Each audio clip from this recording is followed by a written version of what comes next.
അസ്സലാമു അലൈക്കും വറഹ്മത്തുള്ളാഹി വബറകാതുഹു.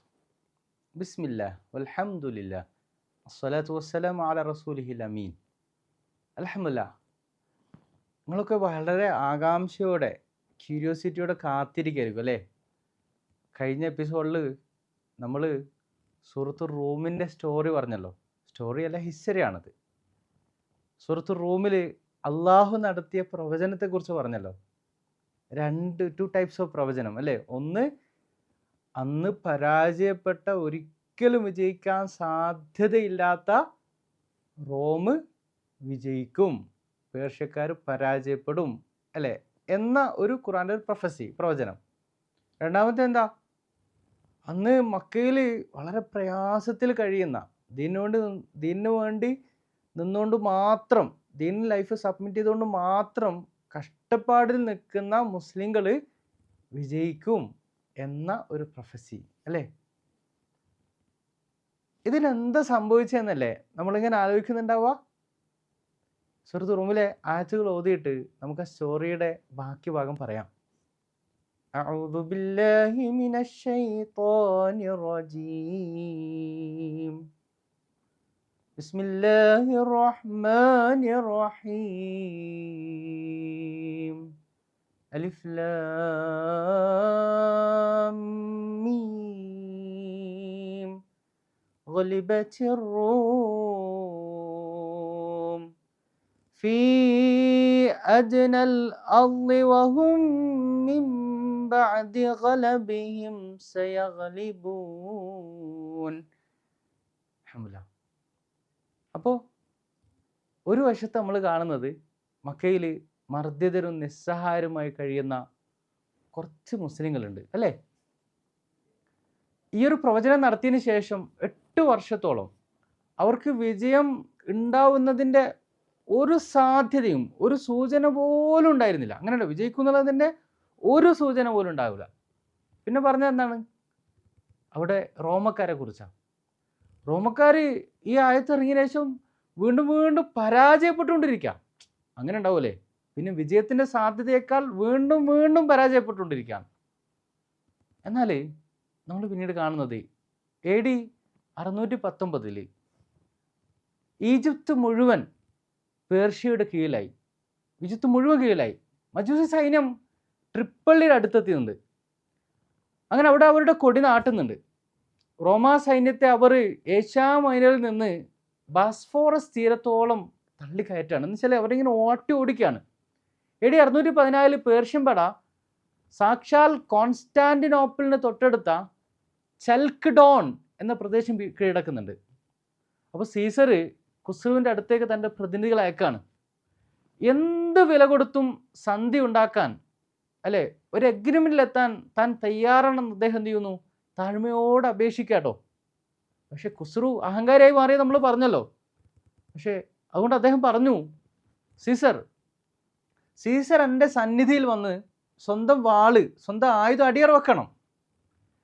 എന്നിട്ട് സീസർ എന്താ ചെയ്യേണ്ടത്? അവരുടെ ദൈവത്തെ വെടിഞ്ഞ് ഇവരാരാധിക്കുന്ന അഗ്നിയുടെ ദേവനുണ്ടല്ലോ, ആ ദേവൻ്റെ അടിമത്തം സ്വീകരിക്കണം. അത് ചെയ്യുന്നത് വരെ ഞാൻ സീസറിന് ഒരു സെക്യൂരിറ്റിയും ഒരു സുരക്ഷിതം ഞാൻ കൊടുക്കൂല. ഇതാരാ പറഞ്ഞത്? ഖുസ്രു പർവേസ് എന്ന അഹങ്കാരി പറയാണ്. അപ്പോൾ അവസാനം സീസർ എന്താ ചെയ്തത്? കോൺസ്റ്റാന്റിനോപ്പിൾ വിട്ട് കാർത്തേജ് എന്ന് പറയുന്ന സ്ഥലത്തേക്ക്, അതായത് ഇന്നത്തെ ടുണീഷ്യയിലെ ആ ടുണീഷ്യയിലേക്ക് സീസർ പാലായനം ചെയ്യാണ്. ഹിസ്റ്റോറിയനായ ഗിബ്ബൺ പറയുന്ന ഒരു സംഭവമുണ്ട്. അദ്ദേഹം പറയുന്നത്, ഈ ഖുർആൻ ഈ ഒരു പ്രൊഫസി നടത്തിയിട്ട് 8 വർഷത്തോളം റോമാ സാമ്രാജ്യം ഇനി പേർഷ്യയെ ജയിക്കുമെന്ന് ഒരാൾക്കും, റോമക്കൊരു തിരിച്ചുവരവുണ്ടാവുമെന്ന് ഒരാൾക്കും സങ്കല്പിക്കാൻ പറ്റാത്ത അവസ്ഥയിലായിരുന്നു അന്നത്തെ ഒരു സിറ്റുവേഷൻ മൊത്തത്തിലുണ്ടായത്. ഇതാണ് ഗിബ്ബൺ പറയുന്നത്. വിജയിക്കാൻ പോയിട്ട് ആ റോമാ സാമ്രാജ്യം നിലനിൽക്കുമെന്ന് പോലും ആരും പ്രതീക്ഷിച്ചില്ല. വിജയിക്കണമെങ്കിൽ നിലനിൽക്കണമല്ലോ, അങ്ങനെ പോലും ആരും അന്ന് പ്രതീക്ഷിച്ചിരുന്നില്ല. അങ്ങനെയായിരുന്നു സിറ്റുവേഷൻ. ഞാൻ ഇതൊക്കെ പറയുമ്പോൾ നിങ്ങൾക്ക് ഇന്ന് ഈ ഫലസ്തീൻ ഇസ്രായേലൊക്കെ കണക്ട് ചെയ്യട്ടോ. ഓക്കെ, അപ്പോൾ ഖുർആൻ്റെ ഈ പ്രവചനത്തെ മക്കയിലെ നിഷേധികൾ കളിയാക്കാണ് അല്ലേ, ഒരു ട്രോളാണ് മുസ്ലിങ്ങളെ. ഉബയ്യബിന് ഖലഫ് എന്ന് പറയുന്ന ആൾ, ഞാൻ നേരത്തെ സൂചിപ്പിച്ചല്ലോ, ഒരാൾ അബൂബക്കർ റളിയല്ലാഹു ബെറ്റ് വെച്ചു എന്നുള്ളത് അദ്ദേഹത്തിൻ്റെ പേരാണ് ഉബയ്യബിന് ഖലഫ്. എന്താ അദ്ദേഹം പറഞ്ഞത്? 3 വർഷത്തിനുള്ളിൽ റോമക്കാർ ജയിച്ചാൽ അബൂബക്കർ ഞാൻ 10 ഒട്ടകം തരാം. ഉബയ്യബിന് ഖലഫ് പറയാട്ടോ, 10 ഒട്ടകം ഞാൻ തരാം, അങ്ങനെ ബെറ്റ് വെക്കാണ്. അല്ലെങ്കിൽ അബൂബക്കർ എന്ത് ചെയ്യണം? എനിക്ക് 10 ഒട്ടകം തരണം. നബി സല്ലല്ലാഹു അലൈഹി വസല്ലം ഇതിനെക്കുറിച്ച് കേട്ടപ്പോൾ പറഞ്ഞു, ഈ ഫീ ബിളായ സിനീൻ എന്ന് പറഞ്ഞ അർത്ഥം എന്താണ്? അതല്ലേ സൂറത്ത് റൂമിലെ തുടക്കത്തിൽ പറയുന്നത്. അങ്ങനെ ഖുർആൻ പറഞ്ഞത് അതിൽ 10ൽ താഴെയുള്ള സംഖ്യകൾ പൊതുവായി സൂചിപ്പിക്കുന്നതാണ്. എന്ന് പറഞ്ഞാൽ 10 വർഷമെങ്കിലും എടുക്കാം, വിജയിക്കും, പക്ഷേ 10 വർഷം എങ്കിലും എടുക്കാവുന്നതാണ്.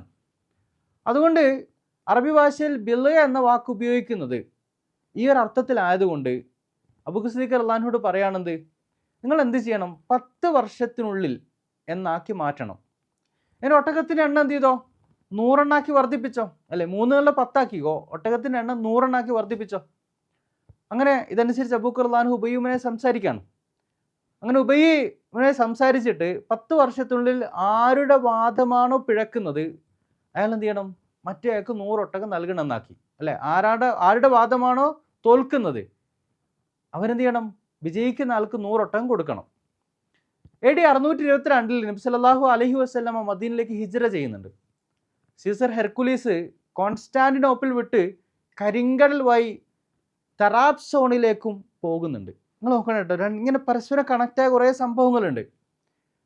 അങ്ങനെ സീസർ എന്താ ചെയ്യുന്നത്? പേർഷ്യയെ ആക്രമിക്കാൻ ഒരുക്കം ചെയ്യാണ്. അങ്ങനെ സീസർ തിരിച്ചു വരവിന് ഒരുങ്ങാണ്. ഇങ്ങനെ ഈ തിരിച്ചു വരവ്, ഈ പ്രത്യാക്രമണത്തിൻ്റെ സജ്ജീകരണത്തിന് വേണ്ടി സീസർ അന്നത്തെ ക്രൈസ്തവ സഭ ഉണ്ട്, അവരോട് പണം ചോദിക്കുന്നുണ്ട്. പൈസ വേണമല്ലോ ഇതിനൊക്കെ. പക്ഷേ സഭയുടെ ഉന്നത പുരോഹിതനായ സർജിയാസ് ക്രിസ്തുമതത്തിൻ്റെ രക്ഷയ്ക്ക് വേണ്ടി ഇങ്ങനെ ചർച്ച ശേഖരിക്കുന്ന കുറേ സംഭാവനകളൊക്കെ ഉണ്ട്. അത് സീസറിന് കൊടുക്കുകയാണ്. എങ്ങനെ കൊടുക്കുന്നോ? പലിശ കടം കൊടുക്കുകയാണ്. എന്താ അല്ലേ, പലിശക്ക് കടം കൊടുക്കുകയാണ്. AD 623 ഹെർക്കുലീസ് അർമീനിയയിൽ നിന്ന് തൻ്റെ അങ്ങനെ പ്രത്യാക്രമണം മനസ്സിലായതേ, അതായത് ഇവരെ അറ്റാക്ക് ചെയ്യാൻ തുടങ്ങുകയാണ്. ആരെ? പേർഷ്യക്കാരെ അറ്റാക്ക് ചെയ്യുന്നതിന് അതിന് തുടക്കം കുറിക്കുകയാണ്. അടുത്ത വർഷം അദ്ദേഹം അസർബൈജാനിലേക്ക് നുഴഞ്ഞു കയറുകയും അങ്ങനെ സൗരാഷ്ട്രരുടെ ജന്മസ്ഥലമായ ഇർമിയ എന്ന പ്രദേശം നശിപ്പിക്കുകയും ചെയ്യാണ്. ഇർമിയ നശിപ്പിക്കുകയാണ്. പേർഷ്യക്കാരുടെ ഏറ്റവും വലിയ അഗ്നികുണ്ഡം എന്ന് വെച്ചാൽ ഇങ്ങനെ തീ ഇങ്ങനെ കത്തിക്കുന്ന സ്ഥലം സീസർ എന്ത് ചെയ്യുന്നു? നാമാവിശേഷമാക്കാണ്. എന്താ എൻ്റെ പ്രത്യേകത? പേർഷ്യക്കാർ അഗ്നി ആരാധിക്കുന്ന ആളുകളാണല്ലോ, അതവർക്ക് ഇത് നശിപ്പിക്കുക എന്നുള്ളത് അവർക്ക് ഭയങ്കര ഒരു അപമാനമാണ്. നിങ്ങൾ പടച്ചവൻ്റെ ഒരു പ്ലാന് നോക്ക്. ഇതേ വർഷം തന്നെ ഇത് സംഭവിച്ച അതേ വർഷം തന്നെയാണ് ബദറിൽ സത്യവിശ്വാസികൾ സത്യനിഷേധികളെ തോൽപ്പിക്കുന്നതും. അങ്ങനെ സൂറത്ത് റൂം നൽകിയ ആ പ്രവചനങ്ങൾ രണ്ടും 10 വർഷം തികയുന്നതിന് മുമ്പ് ഒരേ അവസരത്തിൽ പൂർത്തീകരിച്ചു. നോക്കണം കേട്ടോ, രണ്ടും ഒരേ അവസരത്തിലാണ് അള്ളാഹു പൂർത്തീകരിക്കുന്നത്. പിന്നെ എന്താ സംഭവിക്കുന്നത്? റോമാ സൈന്യം പേർഷ്യൻ സൈന്യത്തെ പിന്നെ പരാജയപ്പെടുത്തിക്കൊണ്ടിരിക്കുകയാണ്. നേരത്തെ പേർഷ്യക്കാർ റോമക്കാരെ പരാജയപ്പെടുത്തിക്കൊണ്ടിരുന്ന പോലെ തിരിച്ച് സംഭവിക്കുകയാണ്. AD 627 നീനവായിൽ നടന്ന ഒരു പ്രധാനപ്പെട്ട യുദ്ധത്തോടെ പേർഷ്യൻ സാമ്രാജ്യത്തിൻ്റെ അടിത്തറളയി. അതിനുശേഷം പേർഷ്യൻ ചക്രവർത്തിയുടെ ആസ്ഥാനമായ ദസ്ദഗർത്ത്, എന്താ പേര്? ദസ്ദഗർത്ത് തകർക്കപ്പെട്ടു. അവരുടെ ക്യാപിറ്റൽ തകർക്കപ്പെട്ടു. ഹെർക്കുലീസിൻ്റെ സൈന്യം പിന്നെയും മുന്നേറാണ്.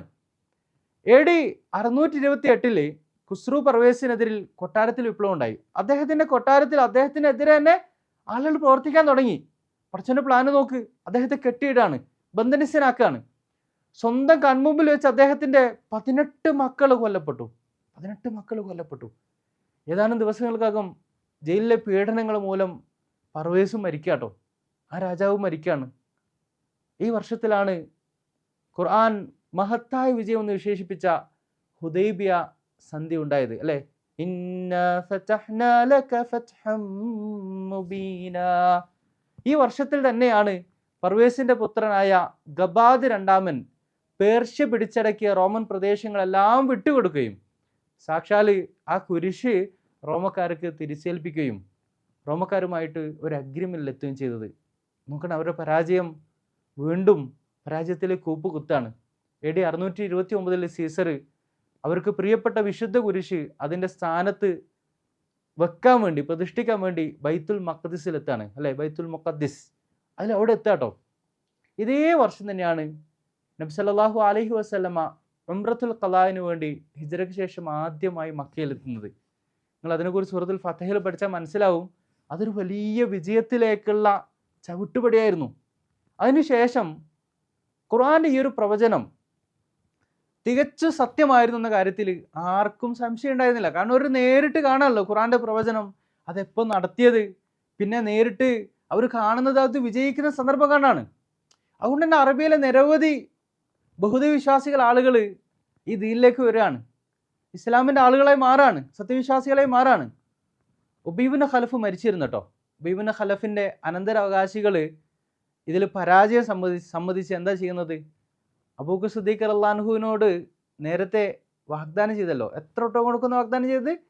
100 ഒട്ടകം. അത് അബൂബക്കർ സിദ്ദീഖ് റളിയല്ലാഹുവിന് കൊടുക്കാട്ടോ.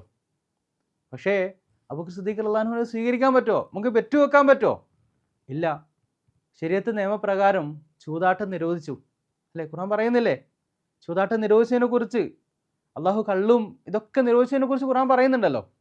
അതുകൊണ്ട് തന്നെ ഈ ബെറ്റ് പോലുള്ള പരിപാടികൾ പറ്റൂല എന്ന് അബൂബക്കർ സിദ്ദീഖ് റളിയല്ലാഹുവിനോട് നബി സല്ലല്ലാഹു അലൈഹി വസല്ലമ നിർദ്ദേശിക്കുന്നുണ്ട്. അബൂബക്കർ സിദ്ദീഖ് റളിയല്ലാഹുവിന് അതറിയാം. അതുകൊണ്ട് നബി സല്ലല്ലാഹു അലൈഹി വസല്ലമ അടുത്ത് കൊണ്ടുവന്നു. അത് പിന്നെ അബൂബക്കർ സിദ്ദീഖ് റളിയല്ലാഹു എന്ത് ചെയ്യുന്നില്ല? ആ സ്വത്ത് യൂസ് ചെയ്യുന്നില്ല. അതുകൊണ്ട് ഡിയർ ഫ്രണ്ട്സ്, ഒരു കാര്യം മനസ്സിലാക്കണം കേട്ടോ, ഈ ബെറ്റ് വെക്കാനൊന്നും പറ്റില്ല കേട്ടോ. ചൂതാട്ടം പോലെയുള്ള കാര്യങ്ങൾ നമുക്ക് അനുവദനീയമല്ല. പക്ഷെ അവർ ഇസ്ലാമിൻ്റെ ആദ്യഘട്ടത്തിൽ ഇത് നിരോധിക്കുന്നതിന് മുമ്പ് നടപ്പിൽ വന്ന ഒരു സംഗതി എന്ന നിലക്ക് അവർ പരസ്പരം ഒരു ബെറ്റ് വെച്ചു എന്നേ ഉള്ളൂ. നബി സല്ലല്ലാഹു അലൈഹി വസല്ലം അതുകൊണ്ട് തന്നെ ആ പൈസ ഉപയോഗിക്കാൻ അബൂബക്കർ റളിയല്ലാഹുവിനെ സമ്മതിച്ചിട്ടില്ല. ഞാൻ ഒന്ന് വൈൻഡപ്പ് ചെയ്യുമ്പോൾ ഇതിൽ നമുക്ക് കാണാൻ കഴിയുന്ന വലിയൊരു ഹിസ്റ്ററി ആട്ടോ. നിങ്ങളൊന്ന് വായിച്ചു നോക്കണം. ഇതിൽ പറഞ്ഞ ആ നാടുകളൊക്കെ നിങ്ങളിങ്ങനെ ഈ എപ്പിസോഡൊന്ന് കേട്ടിട്ട് നിങ്ങളിങ്ങനെ നോക്കി നോക്ക്. വളരെ രസകരമായ, നമ്മൾ ചിന്തിപ്പിക്കുന്ന വലിയൊരു ചരിത്രം നമുക്ക് അവിടെ കാണാൻ പറ്റും. ആ ചരിത്രത്തിൽ നമ്മൾ ഉൾക്കൊള്ളേണ്ട പാഠം എന്താ? അതായത് നമ്മൾ ചിലപ്പോൾ നീണ്ട മാർഗത്തിൽ ഇങ്ങനെ പോകുമ്പോൾ പല ചലഞ്ചുകൾ ഉണ്ടാവും. നമുക്ക് പ്രയാസം ബുദ്ധിമുട്ടൊന്നും ഉണ്ടാവില്ല കേട്ടോ. പിന്നെ എന്താ ഉണ്ടാവുക? അത് പ്രയാസമല്ല, ചലഞ്ചുകളാണ്. ചലഞ്ചുകൾ നമുക്ക് ഭയങ്കര ഇഷ്ടമല്ലേ? ഇപ്പോൾ ഗെയിം കളിക്കുമ്പോൾ ചലഞ്ചുള്ള ഗെയിമും ചലഞ്ച് ഇല്ലാത്ത ഗെയിമും ഏതാ നമുക്ക് ഇഷ്ടം ഉണ്ടാവുക? ചലഞ്ചുള്ളത് അല്ലേ? പക്ഷേ ആ ഗെയിം വിജയിക്കുമ്പോൾ നമുക്കുണ്ടാകുന്നൊരു സന്തോഷമല്ല അവിടെ നമുക്ക് ഇതിനൊരു മോട്ടിവേഷൻ ആകുന്നേ. പക്ഷെ വിശ്വാസികൾ അള്ളാഹുവിൻ്റെ മാർഗത്തിൽ മുമ്പോട്ട് പോകുമ്പോൾ പല ചലഞ്ചുകൾ ഉണ്ടാവും. പക്ഷെ നമുക്ക് ഹോപ്പ് ഉണ്ടാവുന്നത് ഖുർആൻ പറയുന്നുണ്ട്, വമകറൂ വമകറല്ലാഹ് വല്ലാഹു ഖൈറുൽ മാകിരീൻ. അതായത് സത്യവിശ്വാസികൾ എത്രയോ പ്ലാൻ ചെയ്യും, പക്ഷെ അതിനേക്കാൾ പ്ലാൻ ആരാ ചെയ്യുക? അള്ളാഹു ചെയ്യും. അള്ളാഹു ആണ്, he is the best of the planners. ഏറ്റവും നല്ല പ്ലാനിങ് ചെയ്യുന്ന ആരാണ്? അള്ളാഹു ആണ്. അതുകൊണ്ട് അള്ളാഹുവിൻ്റെ പ്ലാനിൽ പ്രതീക്ഷ പുലർത്താൻ നമുക്ക് കഴിയണം. ആരെപ്പോലെ? ഫലസ്തീനികളെ പോലെ. ഈ ഒരു ഡിഫിക്കൽട്ട് സിറ്റുവേഷനും അവരുടെ മുഖത്ത് ഭയങ്കര സന്തോഷം, ഭയങ്കര കോൺഫിഡൻസ് ആവുന്നില്ലേ? ഈ കോൺഫിഡൻസ് നമ്മൾ എപ്പോഴും കീപ്പ് ചെയ്യുക.